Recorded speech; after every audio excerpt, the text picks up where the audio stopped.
Hi, welcome back to another video. Today we're going to be jumping straight into the topic because I don't want to waste time. What happens in your 5 years of university? I've had a lot of people ask this question, like what is going to happen in my 100 level? What's going to happen in my 200 level? When am I going to start writing council exam? When am I going to start clinicals? I'm going to be answering every single thing in this video. I'm going very, very deep and giving you all the details of what 5 years in university as a nursing student will look like based on the Nigerian nursing curriculum. I'm using my school as a reference point. Basically, in the university, you have 5 years, meaning 5 levels: 100, 200, 300, 400, 500. In each level, there are 2 semesters, first and second semester. What happens in 100 level? Because you're coming straight into the nursing program, you're not going to be starting exactly with nursing courses. You're going to start with pretty much what you're doing in secondary school. So your biology, physics, chemistry, math, all those core courses that you did as a science student, you're going to, it's just like them refreshing your memory to see what you know. If you're in a Christian school, you most likely do like a biblical course. We had a BST course. It was just like CRS, in fact, deeper than CRS. There's this course called Nigerian People and Culture, and it's basically just talking about the different ethnic groups in Nigeria. And you know all those kind of courses that you're like, why did I do this thing? At the end of the day, when you finish, you're just like, was that even necessary? Some of all those courses will come in 100 level. I think there was a point where we did French. Then in this 100 level, you're going to be doing your biology, chemistry, physics, all those courses have their own credit load. And then the practical aspect is like a whole different course where you go to the lab and mix solutions for chemistry, do tests for biology, and do all those prism glass things. Basically what you did in secondary school. So coming into 100 level, you're not going to be like startled because it's literally a revision of what you did. How do you prepare if you're going to the university as a nursing student? Now you know. Read all those courses, refresh your mind on all those courses. So when you come inside, you're just going to be like, okay, I know this.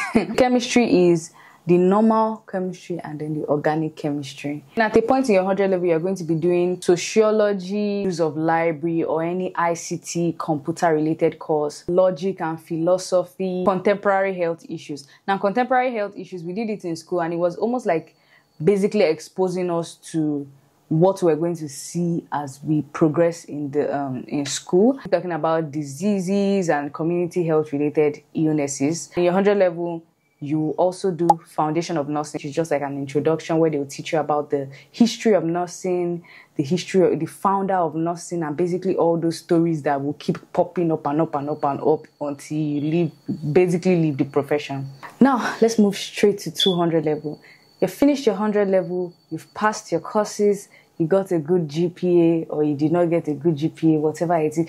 Ooh, before I even move to 200 level, let me just give a disclaimer that in your 100 level, you have the highest chance of building your CGPA because there are a lot of courses in 100 level. Basically, your courses reduce as you move higher in the level. So in 200 level, you have a lot of courses. That means a lot of credit load, and that means that a huge opportunity for you to elevate your CGPA. So that's why a lot of people are like, if you miss it in 100 level and 200 level, just forget about it. Even though, yeah, that might not be 100%, but just to say that 100 level, 200 level, very critical period in your 5 years in university. So we're going to 200 level now. You finished the baby stage, you're literally petting you, ta, ta, ta, ta.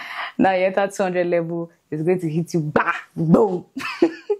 You're going to start anatomy, physiology, biochemistry. Those are like the main core courses that you're going to be doing. They'll probably have your highest credit load. Anatomy, you can be doing things like neuroanatomy, head and neck, systemic anatomy, upper limb, lower limb, histology, all those things. Your school might decide to put all of them in one, which will mean higher credit load, or they will like divide it into different sections. So physiology is basically about the human body. Anatomy is also about the human body. Physiology is like deeper. Physiology is the one that has all the grammar. Physiology is the one that will give you headache when you're writing an exam because they literally want you to write like your life depends on it. After that, biochemistry. I hated biochemistry, but this video is not about Misha. Biochemistry is like that course that will stress you if you don't consistently read. Political science, Nigerian government and politics. You read about different local government areas and how they operate. Another course that I was just like, why are we doing this? But some people say, it's valid. You know, when you get a point in your career. Okay. Leadership skills. I think we did entrepreneurship to sociology, to community health, environmental health, all those extra things. But your main core courses are anatomy, physiology, and biochemistry in that level. Now, after your first semester, 200 level, you go home, you rest. The last time you will ever rest in this profession is your 200 level first semester. After that 200 level first semester, and you get to your second semester and you're done with your second semester, the break from then on till you graduate is spent in the hospital, basically. You finished your 200 level second semester, you go to do your practicum. Your school will provide a hospital, or if a hospital is already linked in your school, you'll be sent there to different wards to develop your practical skills. Now, 300 level. 300 level is, at this point, you're almost not doing any borrowed course. It's like fully nursing courses. The core courses are med-surg, maternal and child health, pharmacology, nutritional biochemistry, epidemiology, nursing ethics and jurisprudence. And nursing ethics and jurisprudence was basically law, and it was just hectic. But yeah, you do nursing ethics and jurisprudence. Behavior in health and illness is also a very bulky course that you learn a lot of things and all these theories, and this person said, this person said, this person said. So which one is right? Which one is not wrong? Which one is wrong? Which one is right? Med-surg is that course that will drain you. It's that course that the lecturer will come the first day and be like, we don't have time, oh. I'm like, how? No, just gist me, because this is just day one. I don't even know your name. You also do community health nursing. Yes. So community health nursing is basically talking about the community. They're going in depth. They're talking about diseases, conditions that are related to the community. They're talking about how to help reduce those conditions in the community. They're talking about a lot of theories, it's a lot, but I actually liked community health. It was really interesting for me. Also do mental health. Mental health, is talking about a lot. It's broad. You do mental health. So those are like your core courses that you do in 300 level. You also do things like psychology. At the end of that 300 level, you're going to the hospital. Let me even mention that every time you go to the hospital and you come back, you must write an exam. Yes, we did it every single time. There's something called OSCE exams. So from 200 level, when you start going to the hospital, you come back, you are introduced to OSCE exams, where they will literally teach you guys how it is done, and then you guys have an exam. And in 300 level, nobody needs to teach you again. You're just going to be having an exam every single time you go to the hospital. So when you're done with your 100 level and your 200 level, congratulations, you are now you cannot call yourself I am a nursing student. Like, you beat your chest. At that stage, you can be indexed into the NMCM portal. When you're indexed into the NMCM portal, it means that yes, this person is approved to write the nursing council exam. Nursing council exam will probably be in your 300 level or in your 400 level. Let me talk a little about the nursing council exam. So the nursing council exam is divided into two. Pre-council, which is the exam you write in preparation for the council. So if you pass your pre-council exam, you're automatically licensed to write the main exam, which is the council exam. For pre-council and council, each of them have 3 papers. Paper 1, 2, and 3. Paper 1 and 2 are basically question and answers. You have your OBJ. Paper 3 is your OSCE. Remember, they introduced you to OSCE in 200 level. So this will not be new to you. You just have to be reading wide because you don't know where the question is coming from. When you pass totally, congratulations, you are registered with the Nursing and Midwifery Council of Nigeria. You are now a licensed nurse. And then you get a pin that gives you the approval to write the next council exam, because in school your ultimate goal is to write at least one and pass at least one council exam, which is your registered nurse. But you can go further in the university to write registered midwife and registered public health nurse. So if you want to write all those ones, you have to pass RN to give you your pin to be able to write those extra ones. I hope That's not confusing. So now you've done all that, you've gotten to your 400 level, you're probably sick and tired at this stage and you just want to get out of the department. But in your first semester, you're going deeper. Like all the courses you're doing in 300 level is like you're entering deeper. So med-surg will turn to like advanced med-surg. Pharmacology, if you're doing it in 400 level, it becomes advanced. You do microbiology, cellular pathology. 400 level is where you'll be introduced into the research world. They'll basically tell you about what research is, all the different steps in research, how to pick a topic. Then you also do your principles of education. They'll teach you about how to educate a group of people, study methods, how to write a lesson plan. Now, in 400 level, after your principles of education, you go for a teaching practice. You know, all this while you've been going to the hospital every break. So this break, you go for like a teaching practice. So you'll be sent out to a school of nursing to teach. And this might be like 1 month, 2 month period. But in that period, you're meant to teach a certain number of times. You're meant to assess the students. You're meant to create lesson plans for each topics that you teach. And then after the end of the teaching practice program, your lecturer is going to come and watch you teach one last time, assess you, and also collect all those lesson plans to be able to get your full mark. 400 level second semester is basically just the same course. You do things like nursing informatics, but basically maternal and child health, med-surg, mental health from 300 level will follow you until you graduate. You keep getting deeper.